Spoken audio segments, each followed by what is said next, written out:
रूस ने माना, यूक्रेन ने 5 एयरबेस पर एयर स्ट्राइक की कहा। ड्रोन के जरिए आतंकी हमला किया, कई विमान तबाह हुए।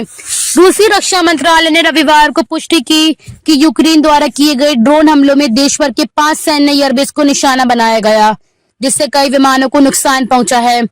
हालांकि कितने विमान क्षतिग्रस्त हुए हैं, इसका सटीक आंकड़ा नहीं बताया है। अपने बयान में रूसी रक्षा मंत्रालय ने यूक्रेन पर आरोप लगाया कि उसने मुर्मांस्क, इर्कुत्स्क, इवानोवो, रयाजान और अमूर क्षेत्रों में स्थित हवाई अड्डों पर FPV ड्रोन से आतंकी हमला किया। मंत्रालय ने कहा कि इवानोवो, रयाजान और अमूर क्षेत्रों के सैन्य एयरबेसों पर सभी आतंकी हमलों को नाकाम कर दिया गया। पहली बार आधिकारिक रूप से यह भी पुष्टि की गई कि कुछ ड्रोन हमले एयरबेस के बहुत पास से किए गए थे।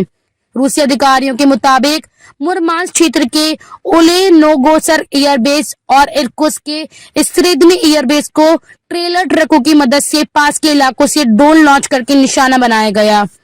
यूक्रेन ने रविवार को दावा किया था उसने रूस के 41 लड़ाकू विमानों को तबाह किया। यूक्रेन ने रूस के मरमंस्क में ओलेनिया एयरबेस, इर्कुत्स्क में बेलाया एयरबेस, इवानोवो में इवानोवो एयरबेस और डाइगिलेवो एयरबेस को निशाना बनाया।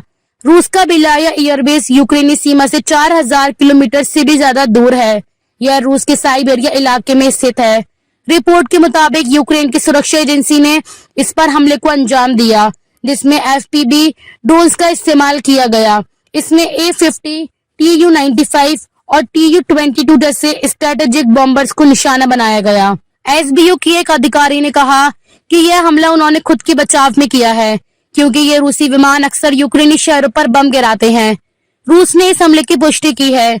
शुरुआती अनुमानों के मुताबिक नुकसान की लागत $2 बिलियन अमेरिकी डॉलर हो सकती है। यह हमला ऐसे समय हुआ है जब इस्तांबुल में सोमवार को शांति वार्ता होनी है और सीमा पार झड़पें तेज हो गई हैं।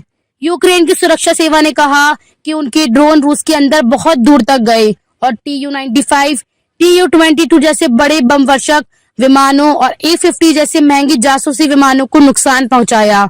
A-50 विमान बहुत ही रेयर है और रूस के पास ऐसे सिर्फ 10 विमान हैं। एक विमान की कीमत करीब $350 मिलियन बताई जाती है। इस हमले में बेलाया नाम का एयरबेस खास तौर से निशाने पर था, जो रूस के इर्कुत्स्क क्षेत्र में भी है। वहीं ओलेनिया एयरबेस में भी आग लगने की खबरें आई हैं, लेकिन इसकी अभी तक आधिकारिक पुष्टि नहीं हुई है। Tu-95 और Tu-160 जैसे विमान पुराने जरूर हैं, लेकिन ये लंबी दूरी तक उड़ सकते हैं और कई मिसाइलें ले जा सकते हैं।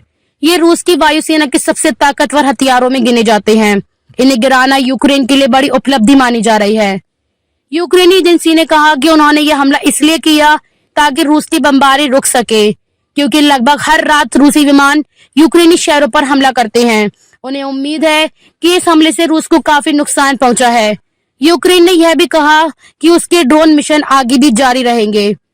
ओलेनिया एयरबेस रूस के मरमंस्क क्षेत्र में है। वहां के गवर्नर ने बताया कि दुश्मन के ड्रोन ने हमला किया, लेकिन उन्होंने भी ज्यादा जानकारी साझा नहीं की। सोशल मीडिया पर एक वीडियो वायरल है जिसमें एक ट्रक से FPV ड्रोन को उड़ान भरते हुए देखा जा सकता है। SBU इस हमले के लिए लगभग 18 महीने से तैयार कर रही थी। उन्होंने इस ऑपरेशन का नाम स्पाइडर वेब रखा था। इस मिशन की निगरानी खुद यूक्रेन के राष्ट्रपति वोलोदिमीर जेलेंस्की कर रहे थे। वहीं ये SBU चीफ वासिल मालियुक की देखरेख में हो रही थी। यूक्रेनी मीडिया रिपोर्ट्सों के मुताबिक ड्रोन को पहले रूस में चोरी छिपे भेजा गया और फिर उन्हें लॉरियों में रखे लकड़ी के केबिनों के नीचे छिपाया गया। जब हमला करना था तो इन्हीं ट्रकों से ड्रोन लॉन्च किए गए। एक्सियोस ने यूक्रेनी अधिकारी का हवाला देते हुए कहा कि हमले से पहले यूक्रेन ने ट्रंप प्रशासन को इसकी जानकारी दे दी थी।